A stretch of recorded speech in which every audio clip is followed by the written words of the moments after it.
তানোরে RAB 5-এর অভিযানে বিদেশি পিস্তলসহ বিপুল অস্ত্র উদ্ধার। আপনারা দেখছেন নিজস্ব প্রতিনিধির পাঠানো ভিডিও চিত্র।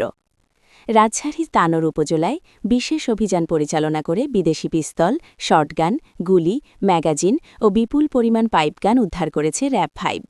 গোপন সংবাদের ভিত্তিতে পরিচালিত এই অভিযানে অবৈধ অস্ত্র মজুদের একটি শক্তিশালী চক্রের সন্ধান পাওয়া গেছে বলে জানিয়েছে র্যাব।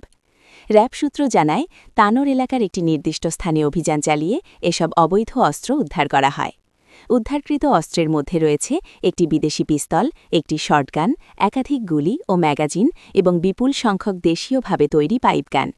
এসব অস্ত্র অপরাধমূলক কর্মকাণ্ডে ব্যবহারের উদ্দেশ্যে মজুত করা হয়েছিল বলে প্রাথমিকভাবে ধারণা করা হচ্ছে। অভিযানকালে সংশ্লিষ্ট অপরাধীদের শনাক্ত করা হয়েছে এবং তাদের বিরুদ্ধে আইনানুগ ব্যবস্থা গ্রহণের প্রস্তুতি চলছে। র্যাব জানায়, দেশের সার্বিক আইনশৃঙ্খলা পরিস্থিতি স্বাভাবিক রাখতে অবৈধ অস্ত্র উদ্ধার ও সন্ত্রাস দমনে তাদের অভিযান অব্যাহত থাকবে। এদিকে এলাকাবাসী র্যাবের এই অভিযানে সন্তোষ প্রকাশ করে বলেন, এমন অভিযান নিয়মিত পরিচালিত হলে অপরাধ প্রবণতা অনেকাংশে কমে আসবে।